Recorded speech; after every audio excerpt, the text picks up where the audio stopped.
Assalamualaikum warahmatullahi wabarakatuh. Halo semuanya, kembali lagi dengan saya Aditya Yoga Pratama. Pada video kali ini, saya akan kembali lagi membahas tutorial AutoCAD.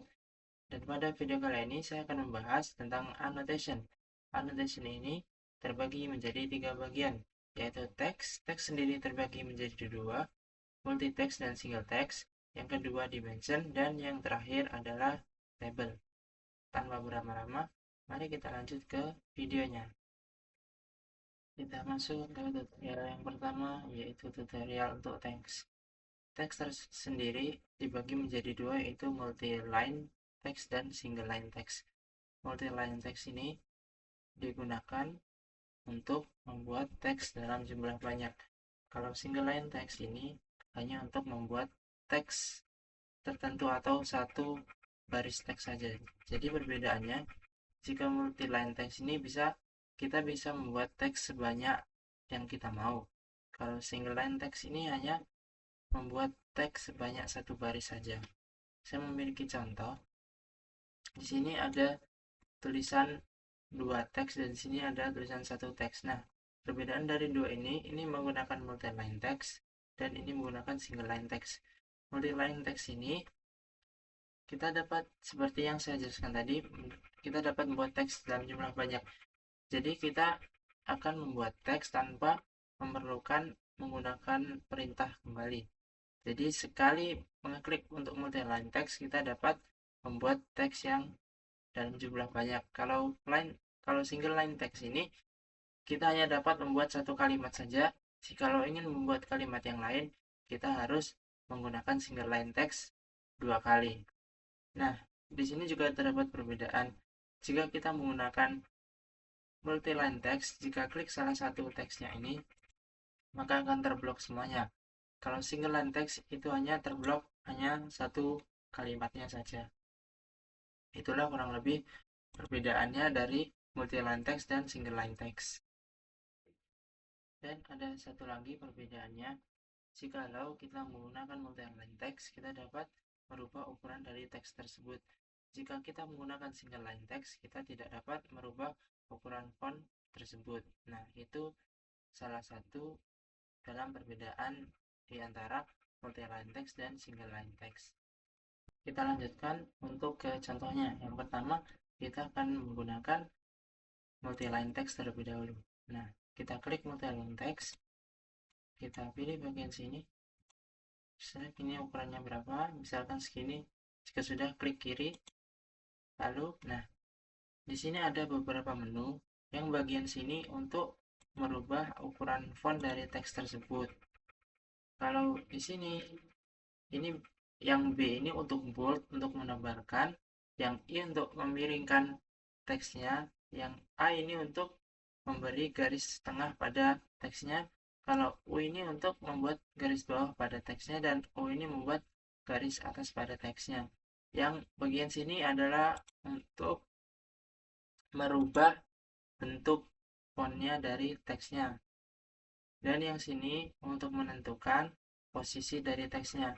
Kalau ini dari pinggir, ini dari pinggir sama kayak ini. Kalau ini dari tengah, ini dari pinggir bagian kanan, dan di sini teksnya secara merata.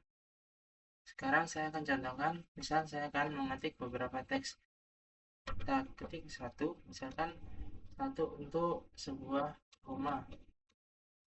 Terus jikalau ingin menulis ke bawahnya lagi, kita ketik enter. Kedua, misalkan rumah sakit.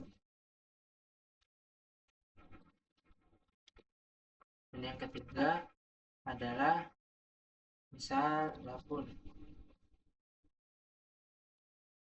Nah, di sini sudah terketik 3 teks dalam satu kotak ini. Berarti 3 teks ini akan menjadi satu jikalau kita sudah menyudahi untuk mengetik ini ya.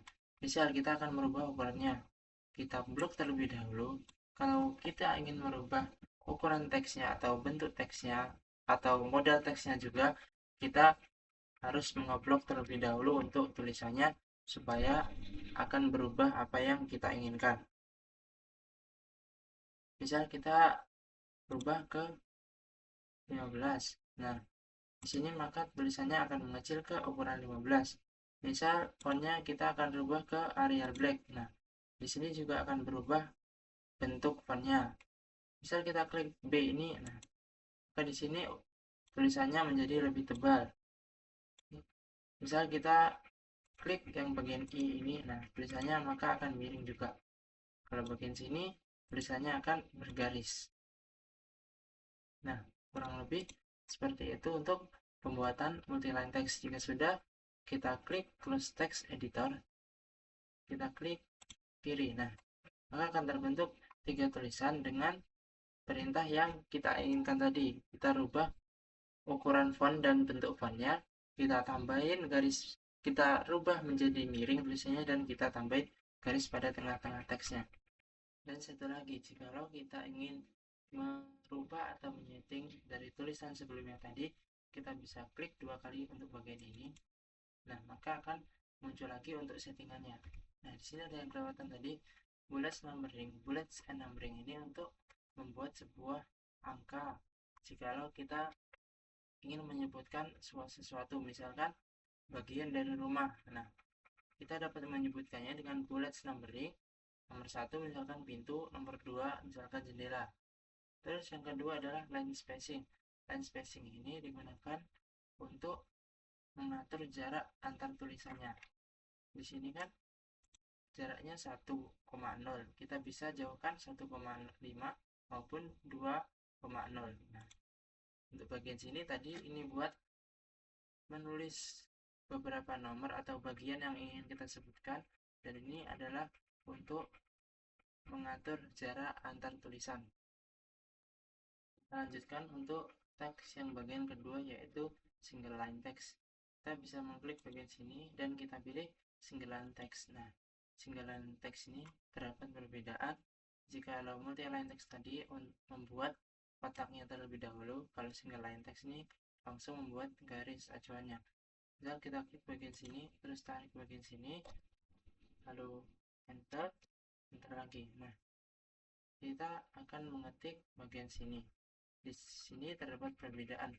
Tadi di sini terdapat kotak atau sebuah persegi sebelum membuatnya. Kalau di sini hanya terdapat garis sebelum membuat teksnya. Misal kita ketik teks yang sama, 1 rumah, 2 rumah sakit, 3 dapur. Ya sudah, klik kiri. Nah, sudah escape. Nah, di sini kita dapat membedakan. Jikalau kita tadi menggunakan multi-line text, jika kita klik salah satu bagian sini, maka akan terblok semuanya. Nah, beda lagi dengan single line text. Single line text, jika kita klik bagian sini, maka akan yang terblok hanya satu kalimat saja. Yang multi-line text jika di blok 1, maka akan terblok semuanya. Jikalau single line text ini kita blok satu kalimat, maka yang akan terblok kalimat tersebut, hanya kalimat tersebut.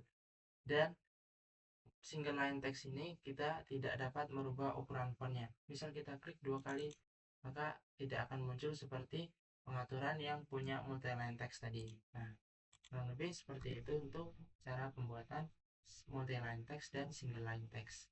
Sekarang kita lanjut ke bagian dimension. Sebelum kita masuk ke bagian dimension, saya akan memberikan tutorial untuk merubah settingan pada dimension tersebut. Kita bisa masuk ke settingan dimension, kita ketik D, lalu di sini akan muncul dim style. Jika sudah, kita enter, maka akan masuk ke menu bagian sini. Nah, bagaimana cara merubahnya? Kita masuk ke menu modify. Jika sudah, kita masuk ke simbol and rows. Nah, simbol and rows ini apa? Simbol and rows ini untuk merubah bagian ini, bagian simbol pada ujung-ujung tiap dimensi ini. Ini tergantung selera dari kita masing-masing. Saya biasanya menggunakan arti architectural thick dan semuanya disamakan seperti ini. Jika mau menggunakan close fillet juga bisa, kita samakan semuanya close fillet. Nah, maka akan berubah seperti ini. Saya menggunakan architectural thick, kita rubah semuanya. Ini kita rubah. Nah, ini row size. Kita masuk ke row size. Row size ini berfungsi untuk merubah ukuran dari simbol tersebut. Misal kita ubah ke 2, maka akan ukurannya semakin besar. Nah, ini tergantung selera kita masing-masing. Saya biasanya menggunakan 1 agar ukurannya pas pada dimensi saya. Ketik 1, nah maka akan berubah seperti ini. Jika sudah, kita masuk ke bagian teks. Bagian teks. Nah, teks ini ada tertulis text style, text color, fill color, dan text height dan text alignment. Kita akan merubah bentuk ukuran teksnya atau text alignment ini. Yang pertama, text style. Text style ini kita menggunakan yang standar saja. Text color ini untuk merubah warnanya. Misal kita merubah warna dimensinya menjadi kuning. Nah, maka akan berubah menjadi kuning seperti ini. Lalu fill color ini untuk merubah warna bagian untuk mengeblok bagian ukuran dimensinya. Misal kita gunakan none saja. Lalu kita masuk ke text height. Text height ini sama seperti yang tadi untuk merubah ukuran. Yang membedakan tadi ukuran dari simbolnya. Yang kali ini merubah ukuran dari teksnya. Misal kita masuk ke 2. Nah, jika sudah, maka di sini previewnya kelihatan 2 ini terlihat terlalu besar. Maka saya akan kecilkan ke 1. Jika sudah, klik setelah, maka akan terbentuk seperti ini. Lalu kita masuk ke text alignment. Text alignment ini untuk merubah posisi dari teksnya tersebut. Di sini terbagi menjadi 3, horizontal, alignment with dimension line, dan ISO standard. Horizontal ini tulisannya tetap miring ke samping. Terus yang kedua, align with dimension line. Jadi teksnya ini kemiringannya mengikuti dari dimensinya tadi.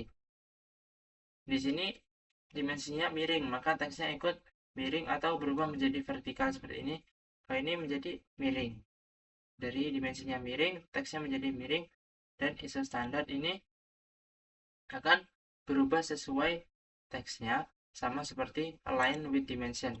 Nah, di sini hanya berbeda untuk bagian sini. Di sini akan dibelokkan ke kiri menjadi lurus. Kalau ini lurus ke bawah tetapi miring. Kalau ini dibelokkan menjadi lurus. Nah, kurang lebih seperti itu untuk text alignment-nya. Kita masuk ke primary units. Primary units ini untuk merubah angkanya, angka dari dimensi tersebut. Misal kita gunakan desimal.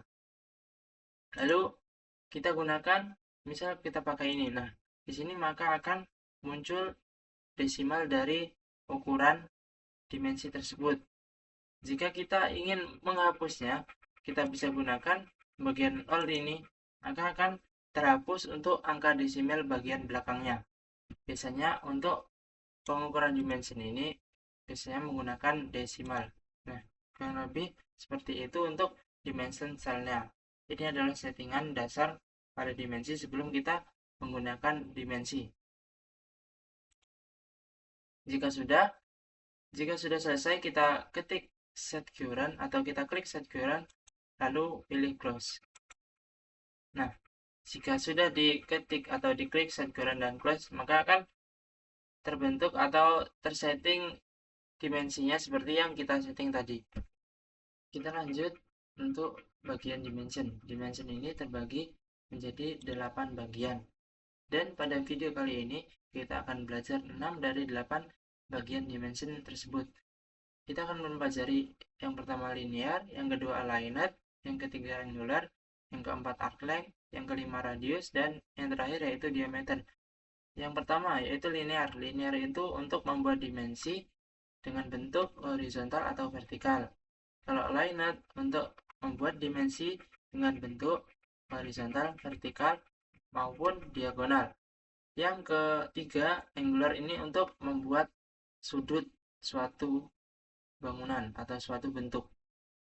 Yang keempat yaitu arc length. Arc length ini untuk mengukur panjang garis lengkung. Yang kelima, radius ini untuk mengukur jari-jari dari lingkaran. Dan yang terakhir yaitu diameter untuk mengukur diameter suatu lingkaran. Kita lanjut ke praktek pembuatan dimension. Langkah pertama, kita akan membuat bangun datar seperti yang telah saya buat ini. Ini adalah trapesium dengan setengah lingkaran, lalu dua lingkaran di bagian dalamnya. Kita akan buat trapesium terlebih dahulu. Kita bisa klik bagian polyline ini, atau kita bisa ketik PL untuk shortcutnya, PL lalu enter. Klik bagian sini, tarik ke samping sejauh 800, tarik ke atas sejauh 400, samping kiri 500, lalu miring ke bawah, kita luruskan, lalu kita ketik C untuk menutupnya, C enter. Lalu langkah selanjutnya pembuatan lingkaran di belakang ini, kita gunakan arcs, lalu kita pilih start center end, kita klik ke bagian sini, lalu bagian sini. Jika lengkungannya di dalam, kita ketik CTRL tahan, lalu tarik ke samping, maka tengah lingkarannya akan keluar, lalu klik kiri. Nah, sudah terbentuk seperti ini. Lalu untuk pembuatan lingkarannya, lingkaran kita gunakan terlebih dahulu center radius, kita pilih bagian sini untuk mulainya, kita ketik 50, yaitu radiusnya 50, enter. Lalu circle yang bagian diameter, kita pilih bagian sini, lalu masukkan angka 200, lalu enter. Nah, bentuk seperti ini kurang lebih. Lalu langkah selanjutnya kita menggunakan dimension. Yang pertama kita ukur bagian atas ini, kita gunakan dimension yang linear tadi untuk membuat dimensi vertikal dan horizontal. Kita gunakan linear, lalu klik bagian sini, lalu tarik ke atas. Nah, maka akan terbentuk ukurannya sepanjang 500. Lalu untuk bagian bawahnya, kita gunakan linear lagi, klik bagian sini, lalu klik bagian sini, lalu tarik ke bawah. Nah, di sini terdapat ukuran 800. Jika kita ingin membuat dimensi, kita memilih dua sudut atau dua sisi untuk acuannya. Lalu lanjut untuk sisi bagian miring ini. Bagian miring ini kita akan menggunakan aligned. Aligned ini bisa untuk membuat horizontal, vertikal maupun diagonal. Kita pilih aligned, kita pilih bagian sini, lalu tarik samping sini, lalu tarik ke sini. Nah, di sini tercantum ukuran 500. Lalu untuk bagian sini, sisi bagian belakang ini, kita gunakan linear lagi karena garisnya ini vertikal. Kita gunakan linear, bagian sini, klik bagian sini, lalu tarik samping. Itu tercantum 400.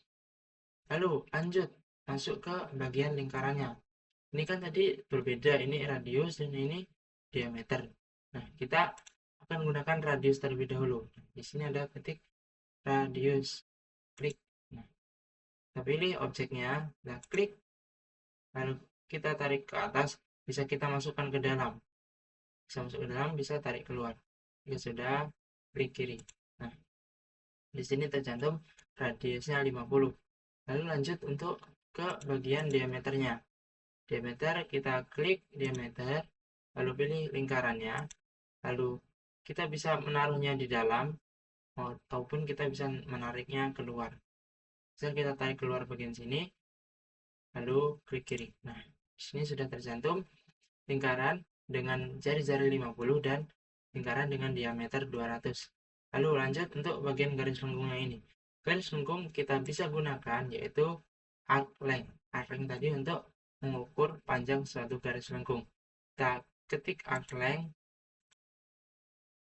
lalu kita pilih objeknya, lalu kita tarik ke samping. Nah, lalu klik kiri. Nah, di sini sudah tercantum ukuran lengkungnya yaitu 628, ukuran sisi bagian belakang yaitu 400, sisi bagian bawah 800, lingkaran jari-jari 50, lingkaran diameter 200, sisi bagian atas 500, sisi miringnya 500. Nah, kurang lebih untuk penggunaan dimension seperti itu. Sebelum menggunakan dimension, kita pilih objeknya terlebih dahulu, lalu tarik dimensinya tadi, maka akan terbentuk dimensinya seperti ini. Kita masuk ke annotation yang lainnya, yaitu table. Table ini berfungsi untuk membuat sebuah tabel seperti layaknya kita membuat tabel di Excel. Kita bisa memilih table untuk tabelnya berada di bagian sini, atau kita bisa mengetik shortcutnya table juga. Nah, di sini juga muncul table. Langkah gampangnya kita klik bagian sini table, kemudian kita klik bagian sini. Nah, di sini maka akan tercantum untuk pembuatan kolom dan datanya. Di sini untuk jumlah kolomnya dan di sini untuk jumlah barisnya. Misal kita gunakan kolomnya 5 dan barisnya 5 dengan kolom widthnya jaraknya yaitu 100. Jika sudah, kita hanya perlu mengklik OK, klik OK, lalu pilih bagian sini atau kita bisa taruh untuk bagian sini. Nah, maka akan terbentuk tabel seperti ini. Kurang lebih untuk pembuatan tabelnya dengan cara menggunakan tabel ini, dan kita bisa merubah atau menyeting bentuk dari tabel ini menggunakan bagian sini. Nah, kurang lebih seperti itu untuk pembuatan tabel. Misal kita masukkan di sini adalah jenis, kita ketik jenis, lalu di sini bagian, terus di sini misal kita ketik bahan, terus di sini kelebihan, dan di sini kekurangan. Nah, di sini dapat kita lihat dalam kolomnya ini terdapat jenis, bagian, bahan, kelebihan, dan kekurangan. Misal kita ketik terlebih dahulu untuk jenisnya. Jenis misal kita pilih yaitu kayu. Bagiannya untuk bagian pintu, bahannya juga kayu. Misal kelebihannya yaitu kuat. Lalu kekurangannya gampang keropos.